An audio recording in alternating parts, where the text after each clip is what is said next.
Patients बरेचदा म्हणतात मला स्पॉन्डिलोसिस आहे, स्पॉन्डिलायटिस आहे, असे कोणीतरी रॅन्डम त्यांना शब्द सांगितलेले असतात. ते एक्झॅक्टली काय आहे? स्पॉन्डिलोसिस म्हणजे काय, वात, पित्त, कफ असा ॲबस्ट्रॅक्ट हे नाही आहे. त्याच्यामध्ये फिजिक्स इन्व्हॉल्ड आहे. कमरेमध्ये किंवा मानेमध्ये जे जे चेंजेस होतात क्रॉनिक स्ट्रेसनी किंवा सडन ॲक्यूट स्ट्रेननी, त्याला आपण ब्लँकेट टर्म स्पॉन्डिलोसिस म्हणतो. ह्याच्यामध्ये स्पॉन्डिलायटिस असतं, डिस्कायटिस असतं, स्पॉन्डिलोलिस्थेसिस असतं, नुसतं डिस्क प्रोलॅप्स असतं, स्लिप डिस्क ज्याला आपण म्हणतो ते. तर ह्या सगळ्या सिम्पटम्सना स्पॉन्डिलोसिस म्हणतात. त्यातलं सगळ्यात कॉमन जे असतं ते म्हणजे कमरेचं. तर कमरेमध्ये आपल्या 5 हाडं असतात, जी युजली अशी चौकोनी असतात आणि शेवटचं हाड जे असतं ते त्रिकोणी असतं. त्याला सेक्रम म्हणतात. कमरेच्या 5 हाडांना L1 to L5 असा नंबर दिलेला असतो. त्याच्यानंतर प्रत्येक हाडाच्या मध्ये ना एक गादीसारखं स्ट्रक्चर असतं, त्याला आपण म्हणतो डिस्क.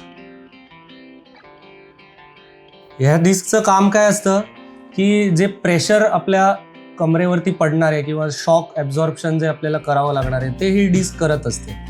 पर्सिस्टंटली त्याच्यावरनं वजन पडणे हे त्याचं कार्य नाही. त्याच्यानंतर ह्या पुढच्या हाडांच्या मागे स्पायनस प्रोसेस आणि लॅमिना असतात. म्हणजे हाडाचा सापळा असा सर्क्युलर असतो. अँटिरियर म्हणजे पुढच्या बाजूला एक हाडाचं स्ट्रक्चर असतं ज्याच्यामध्ये चौकोनी हाड आणि गादी असते. साईडला फॅसेट म्हणजे 2 हाडांच्या मधला जॉईंट असतो आणि मागे लॅमिना आणि स्पायनस प्रोसेस म्हणजे जे हाडांनी मागची स्पायनल कॉर्ड प्रोटेक्ट करण्याचा मागचा त्रिकोण बनतो.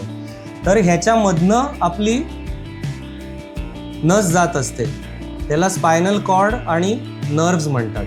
छोट्या छोट्या तारांसारखं ते असतं आणि प्रत्येक लेवलवरती लेफ्ट आणि राईट, लेफ्ट आणि राईट, लेफ्ट आणि राईट असे नसेचे आउटिंग्स म्हणजे आउटलेट्स येत असतात, जे आपल्या पायामध्ये उतरतात, मेंदूमधनं पायाच्या मसलला संकेत पोचवतात आणि पायाच्या त्वचेमधनं किंवा मसलमधनं मेंदूपर्यंत सेन्सेशन नेतात. तर स्पॉन्डिलोसिसमध्ये, लॉंग टर्म स्पॉन्डिलोसिसमध्ये काय होत असतं की आपली पोश्चर चुकीची असल्यामुळे किंवा पाठीचे स्नायू वीक असल्यामुळे किंवा न्यूट्रिशनल डेफिशियन्सी असल्यामुळे वर्षानुवर्ष ह्या कमरेवरती भार पडतो. जसं आपण अनवाणी जर वर्षानुवर्ष चाललो तर पायाच्या टाचा जाड्या होऊन जातील, तसे इथले काही स्नायू जाड होऊन जातात. तर काय स्नायू जाड होतात? तर ह्या स्पायनस प्रोसेसच्या मधला जो मसल असतो, स्पायनस प्रोसेसच्या मधले जी लिगामेंट असते ती जाड होते. त्याला म्हणतात लिगामेंटम फ्लेवम. आणि दुसरी गोष्ट काय जाड होते तर गादी खुद्द जाड होते हे स्ट्रेस हँडल करायला. आता हे झालेले चेंजेस जे आहेत ह्याच्यामुळे जो स्पायनल केनाल आहे, केनाल म्हणजे ह्या एरियातनं जिथनं नर्वला जागा मिळते, तो स्पायनल केनाल इथे नॅरो होऊन जातो. त्याला काय म्हणतात? Spinal canal stenosis.